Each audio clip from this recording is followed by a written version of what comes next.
Okay, so welcome back to this week's episode of the Broken Kid Podcast.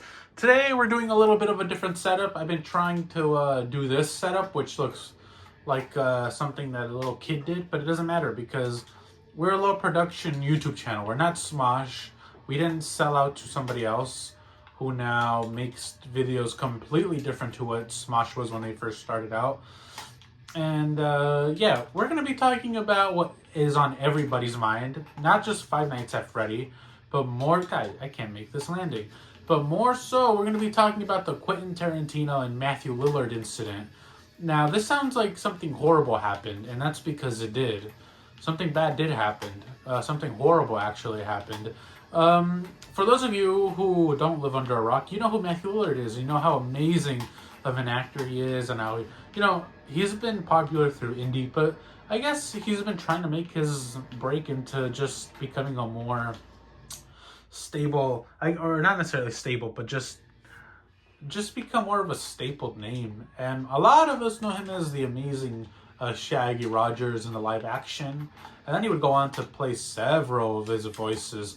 But the whole thing was just crazy because essentially, for some strange reason, Quentin Tarantino, the guy who directs movies, and he decides to put feet on. And if you're a woman and you ever get casted into any of his movies, you have to be careful to hide your feet, because there's a good chance that he's probably gonna want to shoot your feet. Please land it. No. But anyhow, the reason we all talk about that is because that's what he's known for. He's known for being a perv. He's known for being Quentin Tarantino. Quentin the Perv Tarantino. And he's also known for almost killing Uma Thurman, which for all of you fanboys who like Stranger Things, you guys are going to know Uma Thurman, who has the daughter who goes by the name of Maya Hawke. And please work. And the reason we bring that up is because that's the daughter. But she was also in one of his movies. And she even went on record to say that he kind of is a creep. She didn't say that exactly. She just said, keep your shoes on. That's what her mom told her. So whoever's character she plays in Stranger Things, her mom told her to be careful. Because she was in Once Upon a Time in Hollywood. Oh, shit! And her mom was in two of his films, the Kill Bill 1 and Kill Bill 2, which, as some of you may know, just was re-released as Kill Bill: The Whole Bloody Affair, which is like a 4.5-hour movie. But anyhow, moving on, besides that, we're going to be talking about why this is a big deal. This is a big deal because in Hollywood, we live in or for people who watch Hollywood, and I can only imagine for those who are in it as actual actors, how hard it is, but also how full of weird people it might be filled with. And, we don't really know Mathew Lillard, but we do know that he seems to be a pretty good guy, a great guy, and that he really loves his fans. And in my opinion, in Hollywood, we live in a period of filmmaking where never, ever have these actors been attainable to talk to interact with. And Mathew Lillard does the great thing where all he does is do Comic Cons. I mean, he does other things. He's recently in Five Nights at Freddy. But he is at these Comic Cons like it's Sunday church. And that's amazing because it gives people like us to meet people who we love to see on the screen. And that we love rewatching their stuff. And that is very important because how many times do you see, you don't see Leonardo DiCaprio do these Comic Cons. He might do press junkets for his movies when they be... Oh, shoot. When they're released. But the reason I bring Tom Cruise up is because even Mathew Lillard brought it up. And, also, it's a shame because the movie of Scooby-Doo, I love both Scooby-Doos, the live action ones and the Monsters Unleashed, which is the second one, which for the longest time I thought Monsters Unleashed was the first one. But it really doesn't matter because they play out like episodes. You don't have to know too much of what happened in the first one because it does a good job, in my opinion, where both of those movies are able to take something that's 22 minutes long and they're able to stretch it out to an hour and a half for a feature film. And that's pretty hard to do because we just saw it with Five Nights at Freddy, and it's kind of hard to stretch content or source material that is quite simple in the sense where, you know, it's a game where, you know, you have to last several nights, and if you can last it, you win. And, you know, when they brought Mathew Lillard in, I thought he was the strong point, as well as Josh Hutcherson. I didn't really care for the other lady, the girl from You. And first of all, that movie it sets back people, it sets women back many years. Because I don't know what Penn Badgley thinks, but he is, in my opinion, that motherfucker ain't good looking enough to be doing that shit. In fact, it makes it okay. If you're a creep and you're somewhat handsome, women will let you be a creep. They'll let you be a perv. They'll let you stalk them. And I also don't know too many grown men who work at a coffee shop who are in their 30s or late 20s. Because this is the whole problem with that whole show, You, that it romanticizes living in wherever the hell it takes place. Brooklyn or some place where rent is like $50 and you still get paid minimum wage, so you still have time to do all these other things and stalk women. But, you know, as I got older, you can't do that stuff. I never did it. But let's land it. And that whole thing is just it's just absurd to me how they can get away with it. But I thought Mathew Lillard and Josh Hutcherson were the best thing in that movie, which is, oddly enough, Mathew Lillard doesn't have that much time in the first one. And then spoiler alerts, and that's not a bad thing. I also want to say that in the second one, spoiler alert, he's not in it as much, which is not a bad thing, but when he is in it, he acts his ass off, which goes to, I mean, he really wanted this. And he even told the people at the con conventions that if this one does good, they're going to make a third one, which I think it's doing really good from what last I heard. But going back to the Tarantino thing, I don't know why he thought it would be a good idea to talk crap about him, or why he's watching movies with Mathew Lillard, if that's not even the type of person he is.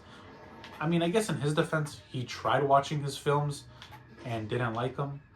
But to a lot of us, Mathew Lillard, you know, we know him not just from Scream, but we know him we don't just know him from Scooby-Doo. We know him from Scream as Stumacher. And we also know that due to a few weeks ago, I think like 6 weeks ago, the trailer being released of Scream 7, we heard a soundbite of Stumacher. Now, we hope that he has an integral part in this. We all do. We don't hope it's just 5 minutes of scattered screen time. That wouldn't be a horrible thing either. But we just say that because he's been meaning, if anyone who wants him more than anyone for him to come back, it's him.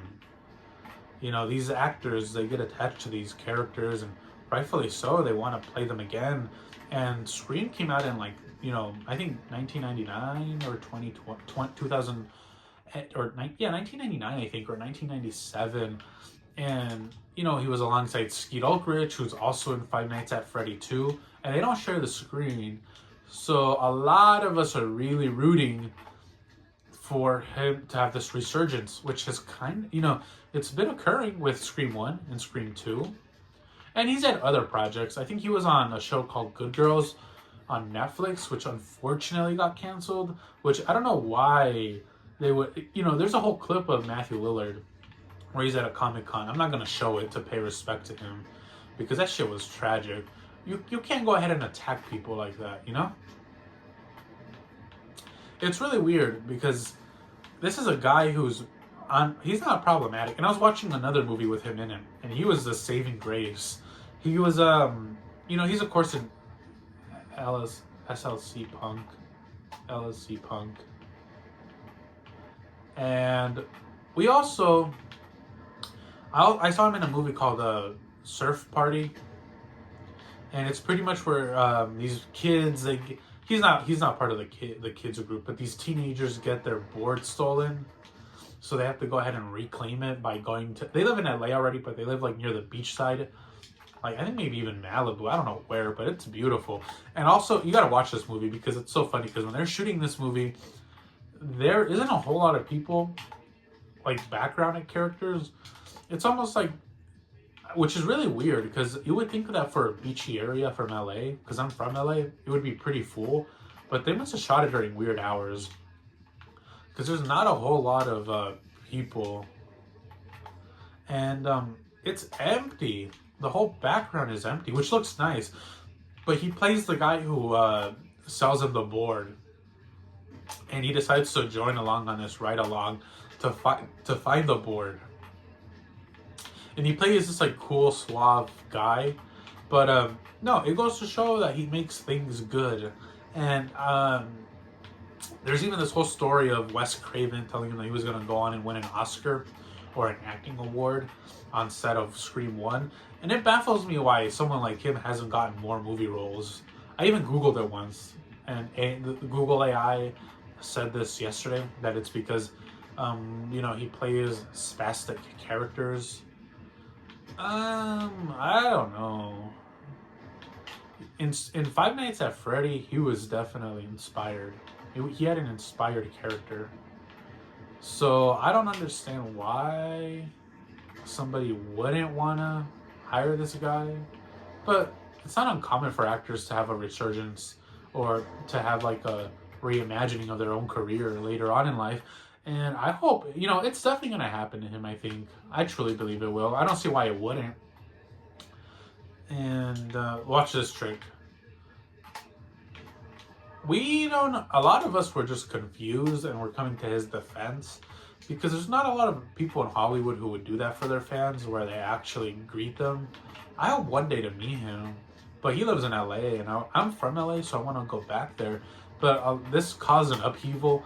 Notice how a lot of people, there's people who came to their defense of Paul Dano and, maybe even like Owen Wilson. But even, they're not the same type of actor as Mathew Lillard where they treat their fans with this level of respect. I'm not saying they don't appreciate their fans, but Mathew Lillard is on a different wavelength where he does these, and he's even said that these Comic Cons help him, monetary. They help him with the money because obviously he's been very vocal that he doesn't get a whole lot of roles. But, hopefully, I don't want to say that this is going to put him on the map, the whole Quentin Tarintino thing, because that's not what we're looking for him. We want him to get the work that we all think he deserves and that we all know he can do. And if you haven't seen LLC Punk, I should say. I don't know why I keep saying SLC, but LLC Punk, you got to watch it because it's not like a very happy go movie. It's actually quite the exact opposite. But he was also in 13 Ghosts.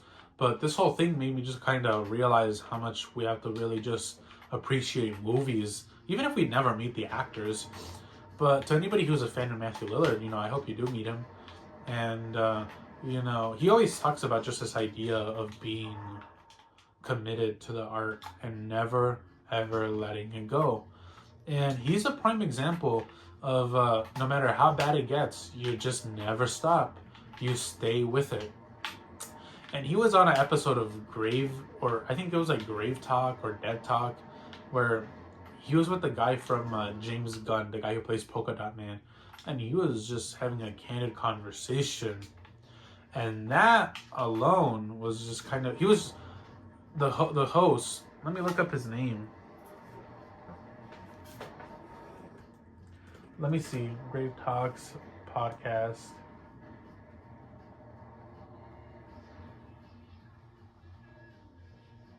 Let's see.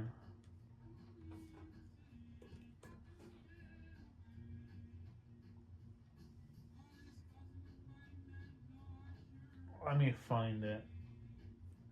I think I found his name.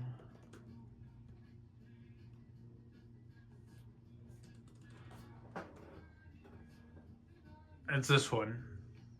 David Malshian. Damn. Who's he married to? Damn. He's married to a very pretty woman, respectfully. But for those of you who don't know me very well, this is the Broken Kid Podcast, and we pretty much just do pop culture and skit podcasts. So it's not supposed to take itself very serious, but sometimes it does. and this is one of those nights. But no, nobody wants to work with. I mean, Quentin Tarantino. A lot of people like him, and I've heard the talks. I've never been a crazy fan. The movie that made me a fan of his, I saw Kill Bill 1 and 2 in Pulp Fiction, but I was a kid, you know. It wasn't, those weren't the movies that made me a fan of film. They were good. But apparently, I don't know how I feel about this. I don't really care. But there's been a lot of people who have been saying that Quentin Tarantino's kind of getting overrated, or that he's been appropriating certain cultures of certain people, skin color, and on so forth and so forth. But to me, it's just so interesting. But that's the guy who he was on the podcast with, David Dasmanian or whatever his name is. Damn, did you see that? You can't do that in real life. But anyhow, we were all just... he was on that podcast, and there's a sweet, tender moment. And essentially the whole premise is that you lay in a coffin and you kind of... It's very introspective. You look inwards and you think about your future and your mistakes and the legacy you want to leave. And, you know, he tells a story of how Mathew Lillard did this thing for the host, and they're good friends, but he was talking about how he wanted to get like a video from Mathew Lillard, who plays Shaggy in the voice of Shaggy Rogers, and he did it, and he got one from not just Shaggy Rogers himself, Mathew Lillard, but from Freddie Prinze Jr. and Sarah Michelle Gellar, who plays Daphne. Freddie Prinze Jr. obviously playing the character of Freddie and Freddie Jones, and then I believe he also got Velma, who was played by Linda Cardellini. But all that stuff was just so cool. And then you know, you can tell that they were kind of getting emotional. And then he even says in his own words, verbatim, that's the kind of man, that's the kind of friend that Mathew Lillard is. And, you know, that's why so many of us are so mad, because when people talk about must protect this man at all costs, this is the epitome of that. So a lot of us were just, I don't know why he thought he could touch him. And, you know, like Shaggy Rogers, how there's this kind of like inside joke about how Shaggy Rogers is untouchable. I forget what it was, but where he has like that force around him. But it's not Big Chungus, obviously. Shaggy Rogers force film.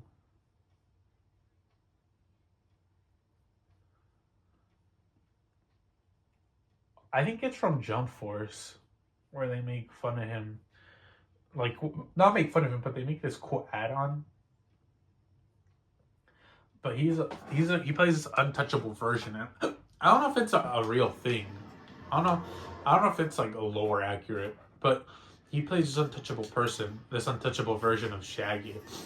And the whole thing was just so fascinating how this man, and that's the other thing. My favorite movie with Quentin Tarantino was Once Upon a Time in Hollywood. It made me love my homeland even more, which is really interesting because I'm from LA from the from the beginning of the 2000s era, because I was born in 2001, so right in the beginning period.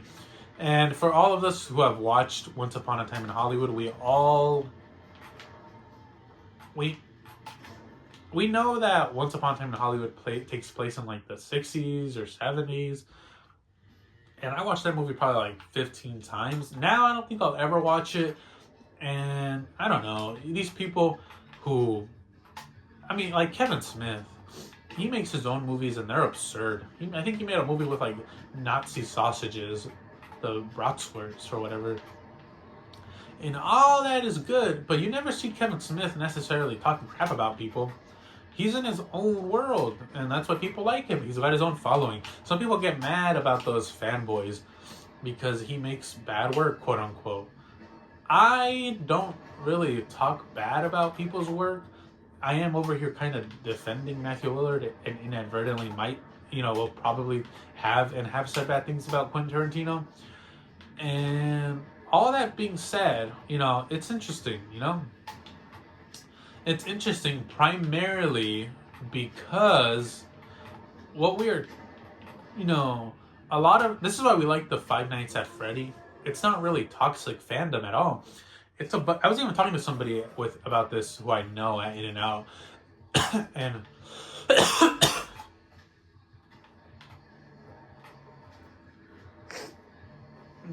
we were talking about how the whole fandom is very corny, and I was like, yeah, it is. I like the fandom, and I consider myself to be a part of it.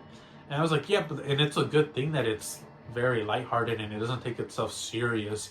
And you see all those interviews of the cast members and ensemble being very lighthearted and having fun, which is what Five Nights at Freddy is, And some people don't like the movies, and I understand that. I like the movies. I'm just excited to have something that's being produced or that has been produced that doesn't take itself serious, and we can go in and enjoy it and watch it and have a hoot and leave the movie theater feeling good. The only thing I wish is, of course, we all love Matthew Lillard, so we want to see more of him. But that's just not the story for Five Nights at Freddy. And of course, I hope they bring him back for the third one. I hope they do. And they probably will, because for those of you who have seen the ending without spoiling too much, it kind of leaves it open. And a lot of us are just excited for the lore and the fandom. And, going back to the Kevin Smith thing, for those of you who don't know, he's a director and he's made a few movies. He's made several movies. And, people like to talk crap about him, but I don't think I've ever talked. If I don't like a movie, I simply don't watch. I'll stop watching it. And I think part of it is because as an aspiring artist and actor, you don't know how hard it is to try to get things made, or, to be at the lower level and have people tell you, you're not going to make it, or so forth and so forth. And, I don't like to judge things because I have my own YouTube channel, and it's hard. You make videos, and this is definitely a smaller portion, but I try to operate from a level of schedule and intent and not be just so hodgepodge and things weren't put together. That being said, it goes add on to this idea that a lot of us are just trying to make work. We're trying to get our goal, our vision to come out as nice as possible, and sometimes that doesn't happen.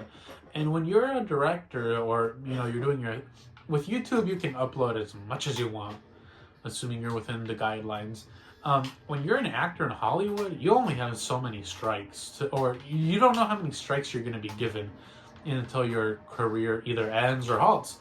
And the same thing happened for Ryan Reynolds when he made Green Lantern, and he was kind of making movies that weren't bad, but a lot of people do kind of collectively call Green Lantern a bad movie. And, that's up in the air. Not really. Most people do. I liked it. I think he played the character of Hal Jordan well. He played him as an actual human.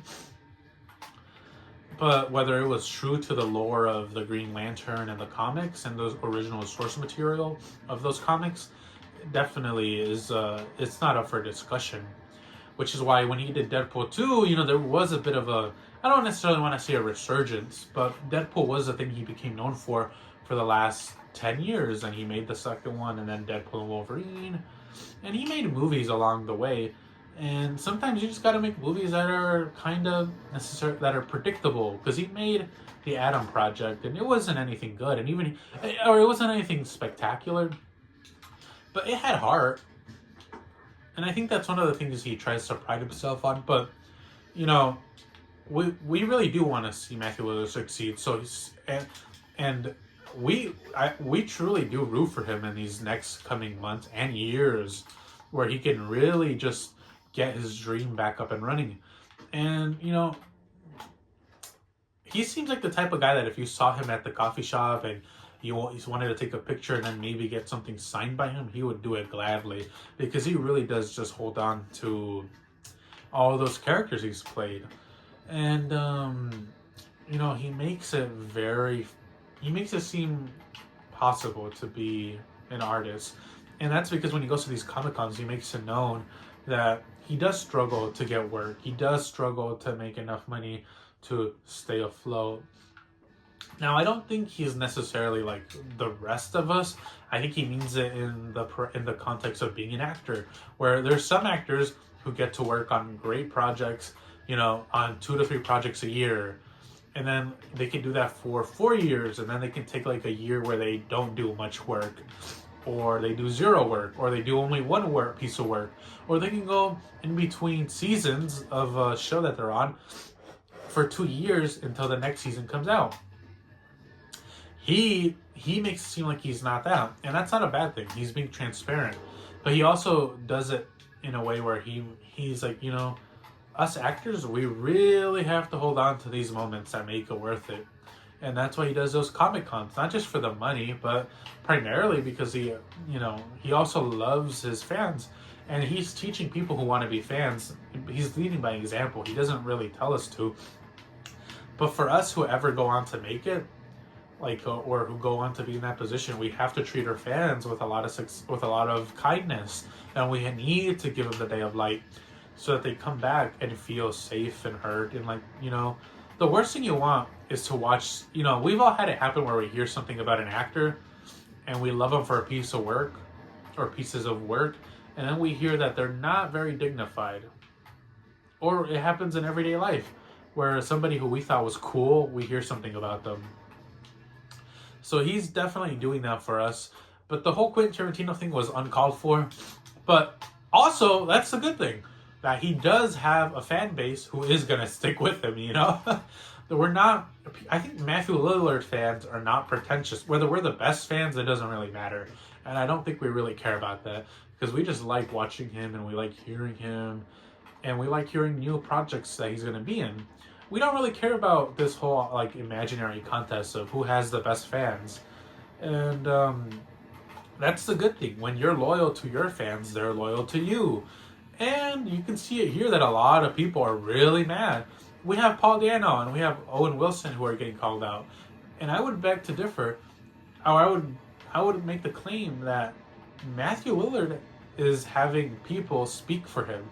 He did have something to say where he's like, he doesn't give a shit about what Quentin Tarantino says, and that it's humbling. I don't know why he needs to be humbled. It's not like he's an arrogant person. At least, or, you know, he's able to recognize his shortcomings if he, you know, which Mathew Lillard is a very private individual. He gives the fans the greetings and the day of light, but he won't really talk about his own personal life, which is nice. And he's very careful about how much of it gets out. And I think that's just more of a reflection of his character. And I sound like a Taylor Swift fan, like Parasocial. But clearly, I do like the guy because I'm here making a 30-minute video. But that whole thing was crazy. But all we can do is just go watch his movies and hope that everything comes out well for him. And on that note, that's going to be the end of it for this week's episode of the Broken Kid Podcast. And I hope you guys enjoyed it. And hopefully you guys return, because I'm going to be talking about, on next week's episode, the fappening, which was a leaking of iCloud photos, certain photos that happened in 2015.